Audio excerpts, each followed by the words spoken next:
ছাত্রী যখন পাত্রী। রাস্তা দিয়ে আপন মনে হাঁটছে স্পর্শ। দুই একবার হোঁচট খেলেও সেই দিকে তার কোনো ভ্রূক্ষেপ নাই।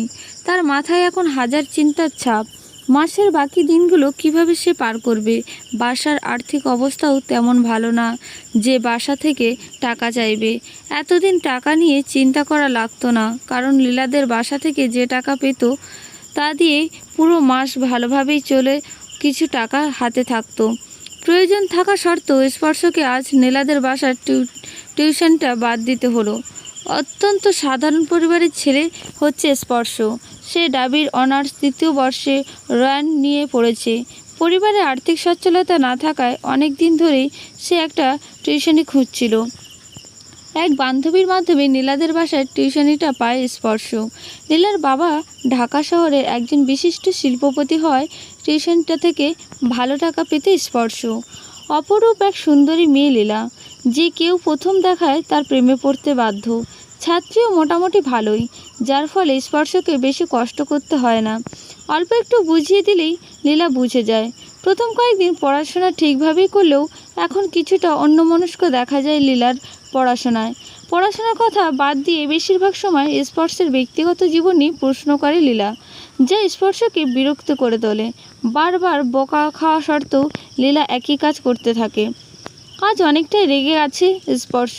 পড়া না পারলে ইচ্ছা মতন বকা দিচ্ছে লীলাকে। কারণ গতদিন পড়া শেষে লীলা স্পর্শকে একটা চিঠি খাম দিয়েছিল এবং হোস্টেলে যেয়ে একা একা চিঠিটা খুলতে বলেছিল। সারাদিন নানা ব্যস্ততায় স্পর্শ লীলার চিঠিটার কথা ভুলেই গেছিল। রাতের বেলা ঘুমানোর সময় হঠাৎ চিঠিটার কথা মনে পড়ে। স্পর্শর মনে মনে ভেবেছিল হয়তো এই মাসের টাকাটা অগ্রিম দিয়েছে লীলা, কারণ প্রতিবার টাকা এইভাবেই দেয় সে। কিন্তু খামটা খোলার পর অনেকটা অবাক হয় স্পর্শ, কারণ সেখানে একটা চিঠি ছাড়া আর কিছুই ছিল না। চিঠিতে লেখা ছিল, জানি না আল্লাহ আপনাকে কোন মন দিয়ে কিনা আর দিলেও সেই মনে বিন্দু পরিমাণ ভালোবাসা আছে কিনা আমার তো মনেই হয় না। আল্লাহ আপনাকে কোনো মন দেয়নি দিলে আমার সাথে প্রতিদিন এমন ব্যবহার করতে না। আবার মনে হয় মন না দিলেও এত সুন্দর সুন্দর গল্প এফবিতে লিখলেন কিভাবে। ও হ্যাঁ, বলতেই ভুলে গেছি, আমি আপনাকে লুকিয়ে লুকিয়ে এফবিতে ফলো করি। আমার রিয়েল আইডি তো আপনি সেই থেকেই ঝুলিয়ে রাখছেন, তাই ফেক আইডিতেই আপনাকে ফলো করি। আপনাকে যতটা ভালো ভাবছি ততটাও ভালো নন আপনি, কারণ ভালো হলে কোনো মেয়ে রিকোয়েস্টে অ্যাকসেপ্ট করতেন না। যাই হোক, আসল কথায় আসি, কারণ আপনি স্যার হলো কি হবে, আপনি একটা গাধা। না না, শুধু গাধা না, মহা গাধা। কারণ গাধা না হলে এতদিনে ঠিক বুঝতেন আমি কি চাই, এতদিনে ঠিক আমাকে প্রপোজ করতেন। কিন্তু না, আপনি তো গাধা, তাই প্রপোজ করবেন না। তাই বাধ্য হয়ে আমি নিজেই আপনাকে প্রপোজ করলাম। ও সরি, প্রপোজ তো এখনও করিনি। শুনেন এখন মনোযোগ দিয়ে, শুনতেছেন তো?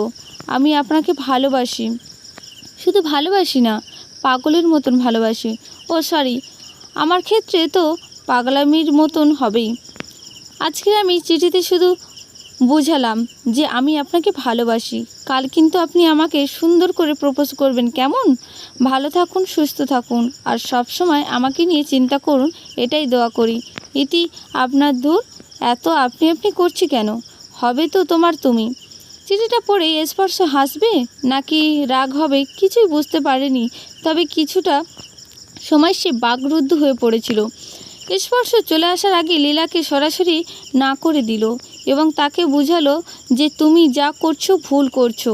এটা তোমার আবেগের বয়স, সব কিছুই এখন তোমার চোখে রঙিন লাগবে, কিন্তু সব কিছু বাস্তবে রঙিন না।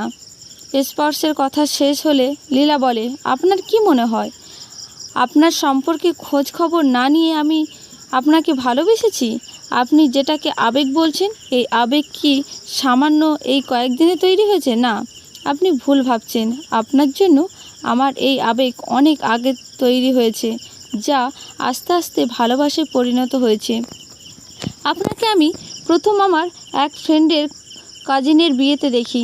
সেখানে অনেক ছেলেই ছিল যারা বারবার আমার দিকে তাকাচ্ছিল, কিন্তু আপনাকে আমি একবারও আমার দিকে তাকাতে দেখিনি। এই প্রথম কারোর চোখে আমাকে ভালো লাগলো না। এটা যেন আমি কিছুতেই মেনে নিতে পারলাম না। সাথে সাথে আপনার প্রতি আমার কৌতূহল অনেকটাই বেড়ে গেল। পরে আমার ফ্রেন্ডের বড় আপুর কাছ থেকে জানতে পারি আপনার কথা। আপনি শুধু আমাকে না, প্রয়োজন ছাড়া অন্য কোনো মেয়েদের দিকেও তাকান না অথবা কথাও বলেন না। আপনার এই অ্যাটিটিউড আমাকে আপনার প্রতি দুর্বল করে তুলেছে। তাই তো মিতালি আপুকে দিয়ে আমার টিউটর হিসেবে আপনাকে ঠিক করি। কি? মিতালি তাহলে ইচ্ছা করে আমাকে এই টিউশনিটা ঠিক করে দিয়েছে? দেখো, আমি তোমার মতন বড়লোক বাবার একমাত্র আদুরে দুলালি না, যেন সব কিছু চাইলেই পাবো। আমারও একটা পরিবার আছে এবং সেই পরিবারের দায়িত্বটা আমারই উপর। আর যেটাকে তুমি আমার অ্যাটিটিউড বলছো, ওটা আসলে আমার অ্যাটিটিউড না।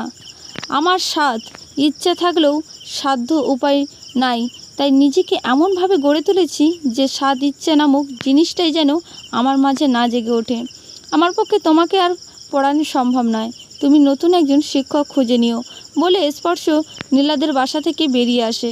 7 দিন পর হঠাৎ করেই নীলার বাবার ফোন আসে এবং স্পর্শকে তার বাবার ডাকে অনেকটাই কৌতূহল এবং মনে হাজারো প্রশ্ন নিয়ে নীলাদের বাসায় যায় স্পর্শ। না জানি আবার কি করে বসে লীলা। মেয়েটাকে একটু বিশ্বাস করা যায় না। স্পর্শ বাসায় যেতেই সবাই মিলে জোর করে লীলার সাথে বিয়ে দিয়ে দিল। স্পর্শের ছোট বোন এসে বলল, ভাইয়া, ভাবি কিন্তু অনেক সুন্দর, তোর পছন্দ আছে বলতে হবে। তার মানে স্পর্শের পরিবারও এই জোরপূর্বক বিয়ের সাথে জড়িত। কি হচ্ছে এইসব, আর কেনই বা হচ্ছে তা কিছুতেই বুঝতে পারছে না স্পর্শ। অনেকটা হতভম্ব হয়েই লীলার রুমের দিকে গেল স্পর্শ। কোথায় থেকে কি হয়ে গেল তা এখনও মাথায় ঢুকছে না। স্পর্শ রুমে ঢুকেই লীলা উঠল, কী ভেবেছিলে?